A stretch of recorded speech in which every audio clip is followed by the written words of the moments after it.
kita akan membahas tentang anatomi sistem reproduksi pada wanita. Sebelum kita membahas tentang bagian-bagian sistem reproduksi wanita, lebih baiknya kita tahu apa itu sebenarnya sistem reproduksi wanita. Nah, sistem reproduksi wanita adalah sistem biologis yang terdiri dari jaringan dan organ yang digunakan sebagai alat reproduksi dan berkembang biak. Nah, sistem reproduksi ini dibagi menjadi dua. Yang pertama ada namanya sistem reproduksi eksternal, yang kedua ada namanya sistem reproduksi internal. Nah, kita akan membahas sistem reproduksi yang ini. Yang pertama kita akan membahas tentang sistem reproduksi eksternal. Seperti ini gambarnya, tampilannya seperti ini. Nah, sistem reproduksi eksternal ini memiliki beberapa bagian. Bagian yang pertama kita bahas ada namanya mons pubis. Mons pubis ini adalah tempat di mana tumbuhnya rambut kemaluan. Nah, bagian kedua ada namanya labia mayora. Labia mayora adalah bibir vagina besar yang terletak di bagian luar. Yang ini nama gitu ya. Nah, terus bagian yang ketiga ada namanya labia minora. Labia minora adalah bibir vagina kecil yang terletak di bagian dalam. Yang ini. Nah, bagian yang keempat adalah klitoris. Klitoris adalah struktur seukuran kacang polong yang terletak di atas lubang uretra. Ini lubang uretra. Nah, klitoris ini mengandung banyak pembuluh darah dan saraf sensoris sehingga sangat sensitif terhadap rangsangan dari luar. Nah, organ yang bagian yang kelima adalah lubang uretra. Lubang uretra adalah saluran perkembihan atau tempat keluarnya urin. Nah, selanjutnya ada namanya lubang vagina. Lubang vagina ini tempat keluarnya darah haid atau menstruasi gitu. Nah, di dalam vagina ini terdapat himen atau selaput darah. Ini namanya promontorium dan anus. Nah, terus pada vagina terdapat dua kelenjar, yaitu ada namanya kelenjar Bartholin dan kelenjar Skin. Kelenjar Bartholin terdapat di sisi-sisi vagina yang berfungsi mengeluarkan cairan yang berperan sebagai pelumas ketika ovulasi. Di sini tempatnya ya, kelenjar Bartholin. Nah, kelenjar yang kedua ada namanya kelenjar Skin. Kelenjar Skin itu terdapat di sisi-sisi uretra. Nah, yang berfungsi mengeluarkan cairan yang disebut dengan mukus. Sekarang kita akan beralih di sistem reproduksi internal. Sistem reproduksi internal ini terdapat di bagian dalam. Nah, bagian-bagian sistem reproduksi ini memiliki banyak bagian. Kita bahas satu persatu ya. Yang pertama ada namanya ovarium. Ovarium adalah tempat memproduksi sel telur setiap bulannya. Di sini tempat memproduksi sel telur. Yang kedua, bagian yang kedua yang berbentuk jari-jari namanya pimbri, yang berfungsi menangkap telur yang dilepas dari ovarium dan menarik sel telur ke dalam tuba Fallopi. Nah, bagian selanjutnya ada namanya tuba Fallopi. Di dalam tuba Fallopi ini memiliki bagian ada namanya ampula tuba.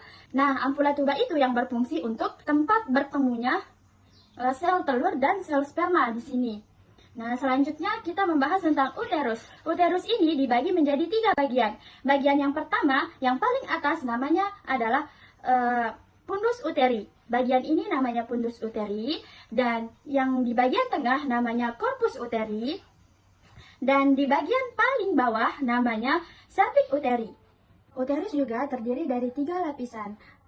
Kita mulai dari lapisan yang terdalam, yaitu endometrium. Ketika lapisan dinding rahim atau endometrium tidak dibuahi oleh sel telur, maka lapisan endometrium yang menebal akan meluruh, maka dari itu akan terjadi menstruasi. Kemudian lapisan otot yang kuat disebut dengan mometrium yang bagian sini, dan lapisan terluar adalah perineum yang di bagian sini.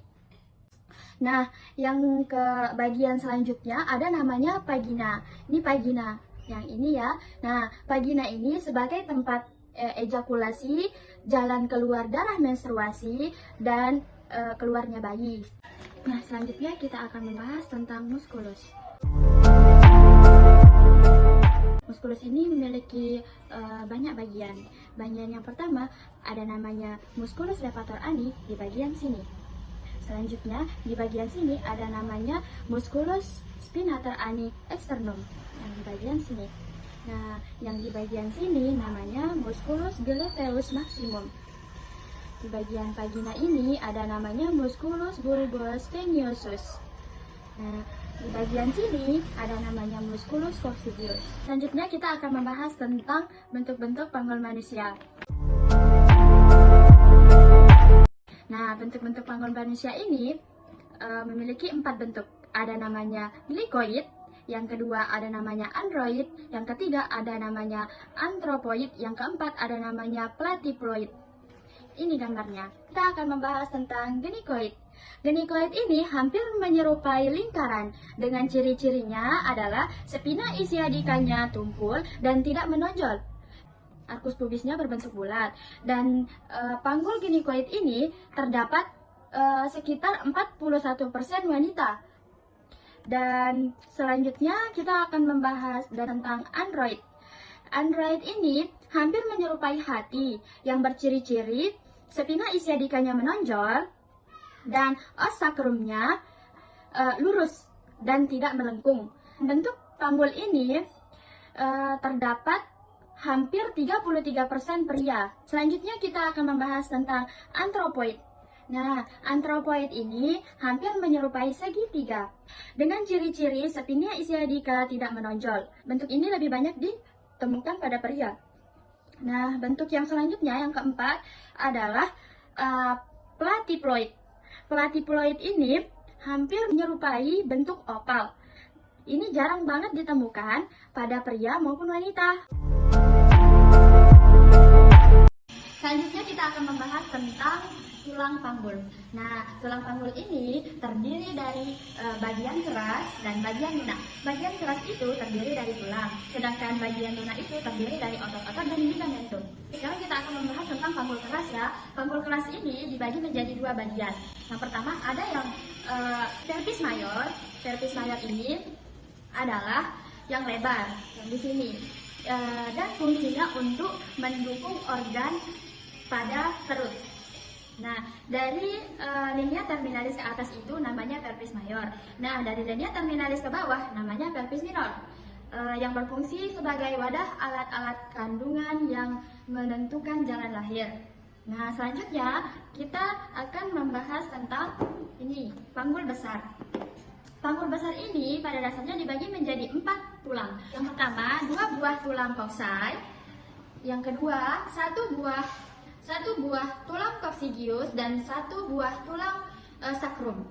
Nah, kita akan membahas tentang tulang koksai. Tulang koksai.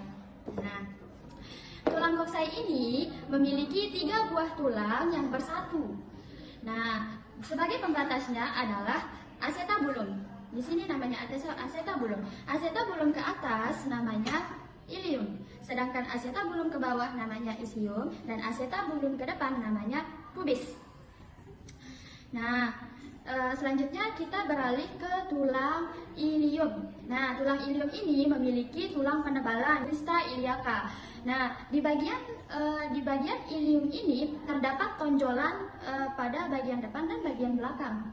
Nah, tonjolan depan itu bernama spina iliaca anterior superior, sedangkan di bawah spina iliaca anterior inferior, sedangkan di bagian belakang atas namanya spina iliaca posterior superior, dan di bagian belakang bawah namanya spina iliaca posterior inferior. Nah, pada os ilium ini, yang ini namanya linea terminalis yang menjadi pembatas antara panggul besar dan panggul kecil, atau yang menjadi pembatas antara pelvis mayor dan pelvis minor. Pada os ilium ini terdapat fossa iliaca. Ini nama fossa iliaca. Nah, selanjutnya kita beralih ke ischium. Ischium itu terletak di bagian bawah. Nah, pada bagian belakang, yang ini, pada bagian belakang terdapat tonjolan pada ischium. Nah, tonjolan ini bernama spina isiadica. Nah, tonjolan ini adalah pembatas antara insisura isiadica mayor dan insisura isiadica minor. Nah, selanjutnya kita akan membahas tentang tulang pubis atau os pubis. Tulang pubis ini terdapat di bagian depan acetabulum. Nah, tulang ini memiliki pembatas atau pemisah antara tulang duduk dengan tulang kemaluan.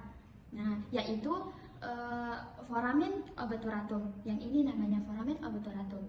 Nah, tungkai tulang kemaluan yang di atas ini disebut dengan ramus superior ossis pubis, sedangkan yang di bagian bawah ini namanya ramus inferior ossis pubis. Tungkai kemaluan kiri dan kanan dihubungkan dengan simfisis pubis. Nah, ramus inferior ossis pubis kiri dan kanan ini membentuk arcus pubis. Nah, selanjutnya kita beralih ke sakrum. Sakrum ini berbentuk segitiga yang melebar ke atas dan mengecil ke bawah. Tulang ini terletak di bagian belakang antara kedua pangkal paha. Yang ini. Nah, ini dia nih namanya os sakrum. Nah, di bagian tengah ini. Nah, os sakrum ini terdiri dari 5 ruas tulang yang bersatu. 5 ruas tulang. Bisa kita lihat dari lubang-lubang yang ada di sini. Nah, pada os sakrum ini memiliki tonjolan atau penebalan tulang, bisa yang dinamakan dengan crista sacralis. Nah, terus ini yang bagian sini adalah tonjolan tulang pada os sakrum yang disebut dengan promontorium. Selanjutnya kita akan membahas tentang coccygeus.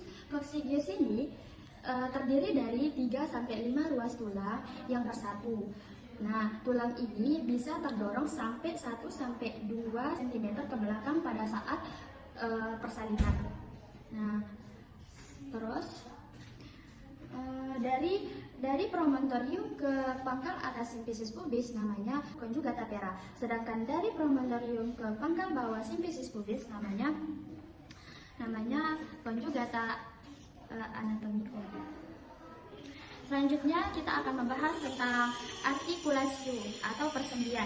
Nah, di sini yang menghubungkan antara ilium dengan sakrum bernama articulatio sacroiliaca. Nah, di sini ada persendian juga, articulatio sacroiliaca kiri dan kanan. Selanjutnya ada namanya articulatio simfisis pubis, dan yang terakhir yang menghubungkan antara sakrum dan coccygeus namanya adalah articulatio sacrococcygeus. Bagian sini. Nah, selanjutnya kita akan membahas tentang ligamen pada panggul. Ligamen pada panggul ini yang pertama ada namanya sacroiliaca. Sacroiliaca ini dari permukaan belakang sakrum ke os ilium, dari sini ke ini, yang bagian sini ya. Ligamen yang kedua ada namanya ligamen iliolumbale. Kenapa dikatakan iliolumbale? Karena di ligamen ini terletak pada yang tulang ilium dan tulang lumbal. Nah, selanjutnya ada namanya ligamen inguinale. Nah, ligamen inguinale ini terletak pada spina iliaca anterior superior ke tepi atas simfisis pubis. Nah, di bagian belakang ada juga ligamen-ligamen. Ligamen yang selanjutnya ada namanya ligamen sacrospinale. Ligamen sacrospinale ini terdapat di tulang sakrum ke spina ischiadica. Yang ini ya, yang ini. Selanjutnya, ligamen selanjutnya adalah ada namanya ligamen sacrotumbale. Ligamen sacrotumbale ini terletak di sakro ke ossis ischiadica. Nah, terus setelah itu ada namanya ligamen pubicum. Ligamen pubicum ini ada di sini, terdapat di sini. Baik, selanjutnya kita akan membahas tentang cara atau bagaimana pengukuran panggul menggunakan jangka. Ada 3 cara seperti di gambar ini. Nah, yang pertama itu seperti ini. Kita lakukan seperti ini. Nah, ini namanya distansia spinarum. Pengukurannya pada ujung ini ditaruh di spina iliaca superior inferior. Nah, ukuran normalnya itu adalah 23-26 cm. Mari kita coba.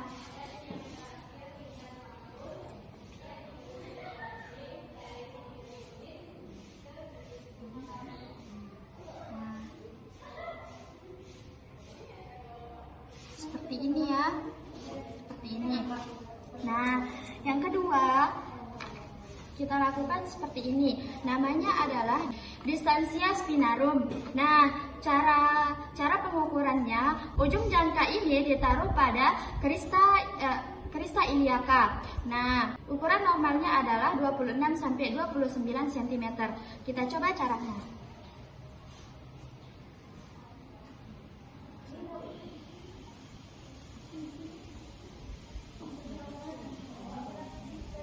Nah, seperti ini ya. Nah, yang ketiga ada namanya conjugata externa. Cara pengukurannya adalah ujung ini ditaruh di ujung simpesis pubis ke lumbal yang kelima, dan normal ukurannya adalah 18 sampai 20 cm. Mari kita coba dari ujung simpesis pubis.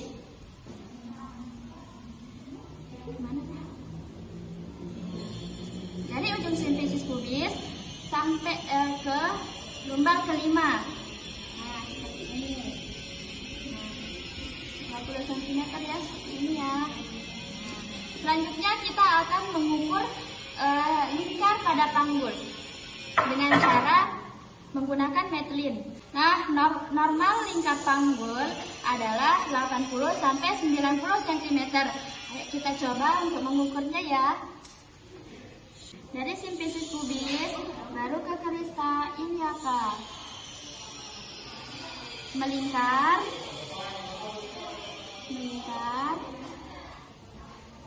kembali ke simpesis pubis. 85 normal ya. Jadi seperti itu cara pengukurannya.